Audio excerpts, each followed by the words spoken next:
were in Greece in November 2019 and you scored against Greece. Can you remember it? Is that 6 years ago? Yes, I do. I remember the goal quite well. I don't have that many Irish goals that I can remember all of them. But yeah, that was actually a very would have been a very good result for us if we had got ourselves over the line. But obviously we had the late drama, didn't we, that finished 1-1. But yeah, that was. Geez, I can't believe that's 6 years ago. Exactly. It's a long time. Time flies. Time does fly. And that result going against you messed things up, and the playoff against Ukraine. In some respects, though, might have been the makings of this squad that finally got us to the World Cup, thanks to you. Yeah, I think so. Like it's always in hindsight, you look back and you look at small moments like the conceding a goal at such a late stage in the game is always going to have a negative impact, and people might not directly think, because obviously you still have games to play in the group, but I remember that I think it changed our approach even for the return leg in Tala, and I think we struggled in that game as well. We won 1-0, but I think that there's always these moments that you look back on and you kind of feel like it was a transition period, and I think by the end of it, the campaign of the World Cup, and obviously I think even going into League A last year, that our ability to try and push and see out a game has greatly improved.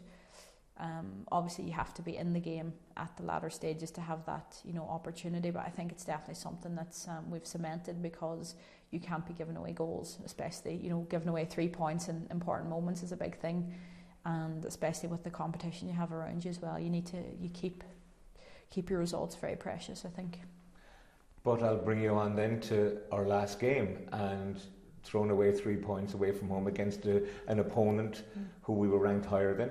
I mean, on reflection, how do you view the Slovenia match? I think that if I was Slovenian, I would have been delighted with, I think, what they saw in terms of our positioning at times and the space, because we looked at the fact that they were good on the counter-attack and we had to make sure we closed off the spaces, and it just... Look, it is, everything went wrong, and I think the gaps in certain positions were too big, and teams are better now, like the Slovenian striker, Prasnikar, plays with Frankfurt, like she's a very, very good player, like has been dominating Bundesliga for a long time, so it's not that they're just a Slovenian team with average players, they have a lot of good quality players, and I think we knew that going into the game. Like I don't think it was a case of we undermined them, but I think there was elements of we needed to be an even better version of ourselves to get results and dominate the game, and I think we did better with it in the second half, but I think in any type of game you can't be 3-0 down at half time. Like it's unforgivable, and I think now the teams, like if I was any of the other teams in the group, I'd be looking saying, look, we can go at Ireland, so we have to now respond with Friday and Tuesday with good results and good performances to show the teams that it happened, but we've dealt with it and we're moving on. So I think that's the only way you can deal with these types of situations. But it was a collapse, Amber. It was like a total systems failure. Obviously, Megan got injured in the warm-up. We were missing, players who have retired, some important leaders in the group. But you still would have expected a better performance, perhaps defensively, especially from Ireland. Yeah, I think 100%. I think the players that were there on the 11, the players on the bench, like more than capable of getting a result. But at top international football, like if you're given gaps and spaces to players of any level, they will hurt you, and I think that's exactly what Slovenia did, and conceding fouls and giving away the ball under no pressure, like missing 5-yard, 6-yard passes. Like you cannot excuse that, and I think that you can look at it holistically from tactically maybe we didn't do the right thing or all these things, but you also have to look at it individually. Did I do the job I was asked to do? And if anybody can turn around and say yeah I did my job, there's also that element of it, then you need the people around you to be doing it, and I think it just didn't happen, and the reasoning why I don't know, but it's something that we have to look at, learn from and move on from. You can't do much of a job from the bench though, apart from plead with the coach to put you on. I mean, how frustrating has it been for you with the goals that you're scoring at club level to not be starting? I think I've had a mixed approach with it. I think that there's definitely been camps that have come in, felt really good, felt confident. I felt like I've had good weeks in training, and obviously didn't get, I suppose, game time, didn't get either starting the game or coming on, and I find that really hard to deal with. And it's funny because I spoke to the sports psychologist in the Irish team the last couple of camps ago, and you know, she had said something to me about that when your values are impacted, you get frustrated. So like for me, like, you know, if somebody's training well, like to reward the fairness of somebody who's doing well, and I felt like that's not always happened with me, and I don't know what it is, and it's just, again, it's something I've just learned to deal with, and it's very hard to deal with it all the time if it keeps happening. But I also think there's other side of it where I'm like, well, you did have a good Monday, Tuesday, but Wednesday, Thursday you weren't as good as you should have been. And you know, I don't always put faults on coaches, because I think sometimes it's very easy to just say, you didn't play me. Whereas I look at myself, Tony, and going to Standard has been without doubt one of the best decisions I've ever made, because I have that confidence of scoring goals again. I have that value in a team where they look at me and they're like, you are important for us, and I have that feeling amongst myself, and I can drive standards and I can try and improve things. And you know, there was questions about the standard of the league and all this stuff, and I was like, it's nonsense. I'm playing every week, I'm scoring goals, like what more do you want me to do? Like, and I think you have to look at it like that, and I still feel like I've loads to give for Ireland, and I want to keep working, I want to keep pushing, I want to keep being a thorn in people's side and saying, well, if I'm not going to start Friday, I'm going to be in your team on Tuesday, like whatever the way it is. And I think I just have that determination to keep pushing, I think, I don't like the phrase proving people wrong, but I think it's more proving myself right. And yeah, I've built up a very hard shell over a long time of, you know, been in and out of teams and in and out of squads, that I think that, you know, it's not a comfortable place to get, being like, oh, I know how to deal with this. You know, I don't really want to be dealing with it for the rest of my career, that I'm always, I suppose, the one that misses out when, you know, I feel like I could have had an opportunity. But I think everything happens for a reason, and I always believe it's how you respond to situations. It's not what happens, it's how you respond to them. And I think I have a good head on my shoulders that I 9 times out of 10 respond the right way. Clearly it's frustrating, but does it make you angry? Because sometimes they say anger is an energy as well that you can maybe tap into. Yeah, I think definitely anger is definitely a thing, but like it's, I think sometimes it's more hurt, because obviously you want to play, and you know, playing for Ireland is without doubt is the best feat that we have to offer, and it's something that I think that you can never ever take for granted, because you know, it's like I said in the press conference that you know, I started my career in Ireland and Diane Caldwell was there, Stephanie Roach was there, Julianne Russell was there, Niamh Fahey was there, and I'm still in a good stage of my career, and they're not here anymore. They've moved on to their new opportunities and things. So I know, and I've seen the journey that it comes and it goes very quickly. So I like to channel my energy in the right way, and I think that it is good to be hurt. It's good to be frustrated, because again, as long as you put it into the right thing and not sitting pointing fingers at people and, you know, deflecting blame, you have to put that on yourself and say, do you know what, we're going to go out today and we're going to cause so much problems for everybody. And sometimes that's what you have to do. You have to cause problems for defenders. You have to, you know, if Carla's looking at training, I have to be like, well, I scored 25 goals today, so like, what do you look, you know, what do you want me to do? So I think that's just always the mindset, is just to be a thorn in people's side and be constantly giving them, look what I'm doing, what you're asking me to do. So, and yeah, I think I'm growing from that as well. I'm learning how to deal with it better. And what has she said to you? Obviously she can't give you any guarantees, but I mean, you've obviously broached this with her. I don't think that you can ever give guarantees, but for me, like, I think, and I've had this conversation with nearly every coach I've had, I've always been like, be honest with me. If I'm not doing something that you want me to do, you have to tell me, like, because I can't sit there guessing. And I think it's been nice with Carla that, you know, that she spoke to me a lot last camp and, you know, had said, like, you know, training's been going well and, you know, you've deserved to start against Slovenia, like, you've earned it. And I felt like I appreciate the fact that she's come to me to tell me this, but also has said to me in training what was good, but also said, like, the press, like, this is where you can get better at the press, and just things like that there, that it's not just all fill me with loads and loads and loads of compliments. You also need to be criticised in the sense of something you can work on.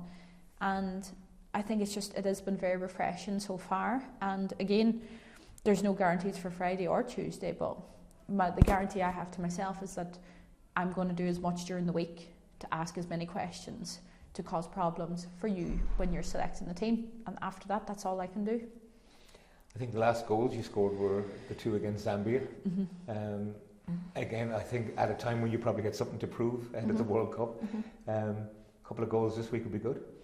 Absolutely, but I think that, I'm coming up on my 50th cap, but I think if you went through that, I'd love to know how many of them have actually been starting games. Like, I can't imagine it's that lot. So I think part of me's more hopeful that I have more goals at this stage, but also part of me is like, well, you've played a lot of games off the bench for a few minutes or sub appearances, and it can be difficult sometimes to get into the game. But yeah, like I'm looking at the, Ciara's ahead of me now. I'm in my head, I'm like, I want to catch up to Ciara, and then I'm like, I want to catch up to the next player, and I want to score as many goals. And it's not about records, it's not about, oh, I finished ahead of Ciara Cruz on the goals. Like, that's not what it's about.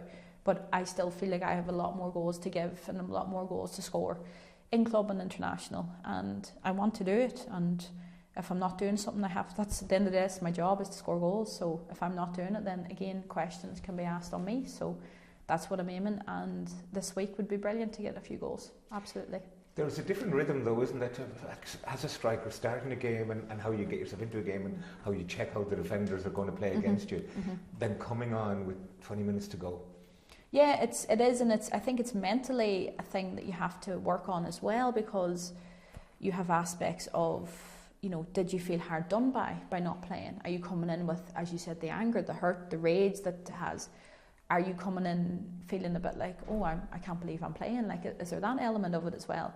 So I think that you have to change the mindset really quickly to, right, I'm on now, I need to make things happen. And like, whether that's against Turkey example, that I come on and the first few balls come up, I make them stick and I play them off. Like, it's things like that there. Like, people always think you have to get into the box, you have to score goals, and there's that, of course, it's the most important. But you also have to, if the balls come on, do we need someone to put their foot on it for a minute? Do we need to stick on the edge of the box?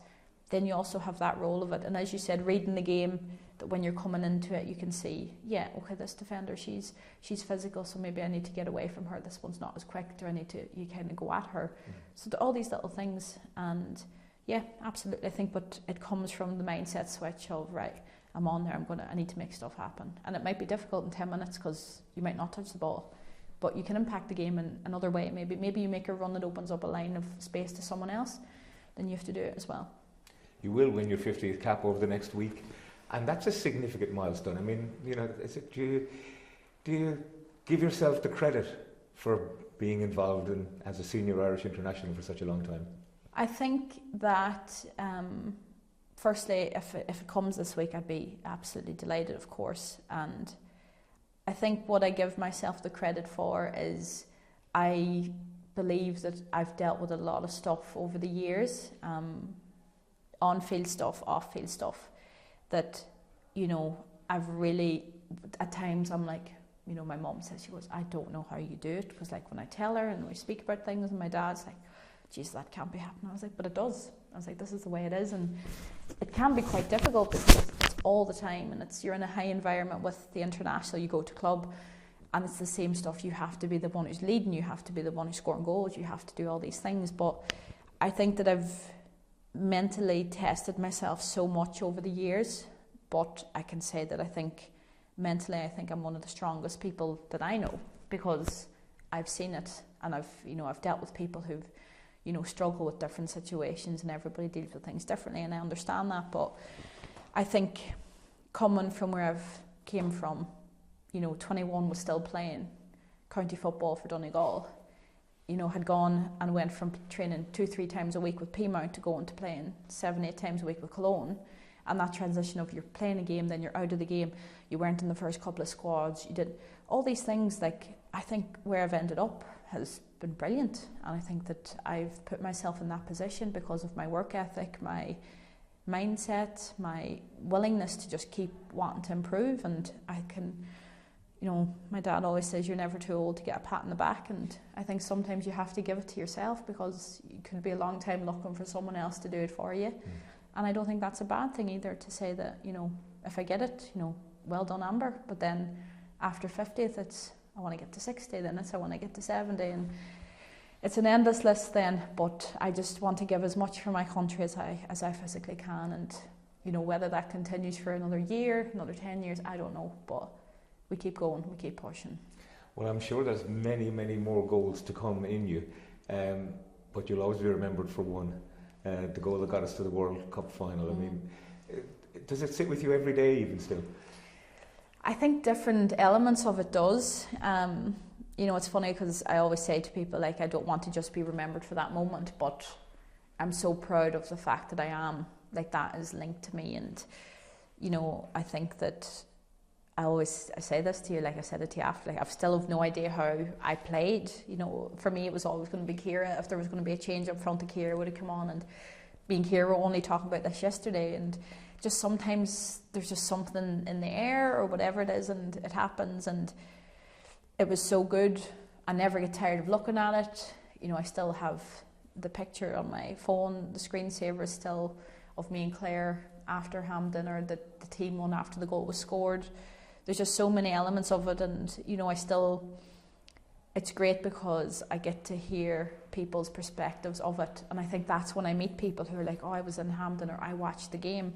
I love to hear what they said about it. Like, we were, you know, I've heard, oh, we were out in Portugal, we were in an Irish bar and you scored and we couldn't believe it, and then I just love to hear all of it. And obviously, like, the localised stuff of it with obviously Creasla and everything was so important. And I think it's just still something that I can't believe happened, but you know, like, without doubt the best night of my life, and I think it will. Like, even the World Cup was amazing, but for me the Hampden Scotland thing was just, it was top tier. It was. Well, I'm sure there'll be many more goals and many more special moments, and we wish you every success for 50 and beyond. Thank you very much, Tony.